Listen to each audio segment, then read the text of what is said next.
hello, Buttonwood Tree. How are we doing tonight? Yeah. So, thanks Buttonwood Tree for having me. I am Sarah King. Ooh, now I can't see your eyeballs. All right, this is gonna be fun. Okay.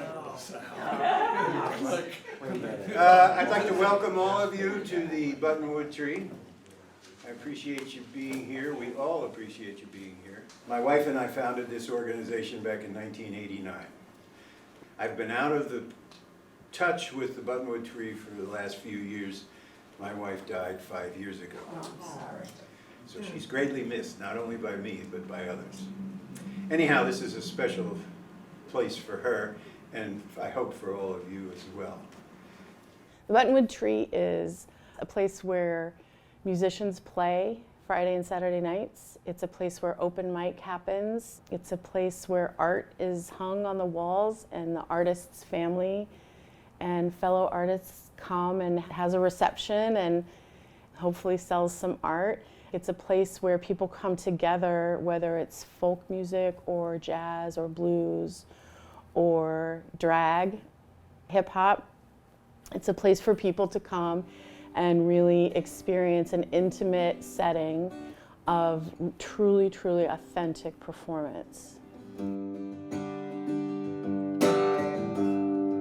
When I came in, it occurred to me that part of my role would be to protect this space.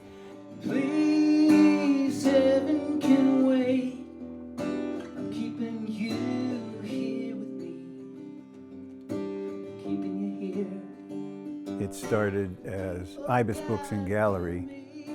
Susie, she was a poet all her life, and so she was always writing. I will carry the weight. I will carry the weight. We were there in Middletown, and Susie decided that it would be nice to have a rare bookstore. And she thought she could do it. One more day. With the radio, I knew a lot of musicians. Susie, of course, knew the poets. We knew the visual artists. One more day. So we started putting on performances and art openings at her bookstore. It matters to be invited. And it's Saturday night in CT, striking midnight on the Metro North. You can sit at home and identify as an artist, and it's a difficult thing to go out and trust your art in front of other people. But pure escape just isn't good. For those who are brave enough, I want to be the person who encourages them, and I want this to be a space that encourages them to know that you can have your first art show in a gentle and supportive environment, you know, because it's a very, very difficult thing.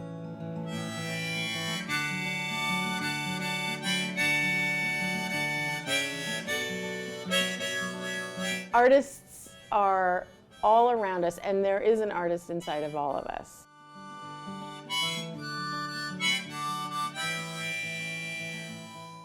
The City Arts Commission got wind of what we were doing down here in the North End. So they set up an appointment to come visit Susie and suggested to her that maybe she consider becoming a nonprofit arts organization. And it became North End Arts Rising, the Buttonwood Tree. What we need is a change. What we want is a change. What we need is a change. But we all have to change. If we gonna see change, I might be looking like I'm homeless when I'm begging for change. The North End, the surrounding communities, it's an area of town that has Section 8 housing, transitional housing. There's a lot of small businesses on this street. There's restaurants, there's bars, it's very lively. It's also a Black community. It's a place where I feel very comfortable, and I know that some other people might not necessarily, for socioeconomic reasons or for possibly, unfortunately, racial reasons. Change. What we need is a change. But we all have to change. If we gonna see change. Susie trusted and believed in the people in the North End, and she knew them. Many of the people who live here have no other opportunities. This is the only place in town that they could afford to live. And Susie wanted to make that a good home. Just because you don't have money doesn't mean you can't enjoy life and can't feel the joy in life.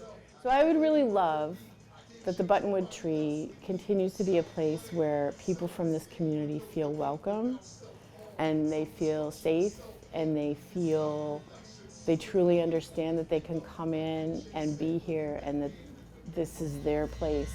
Make that change.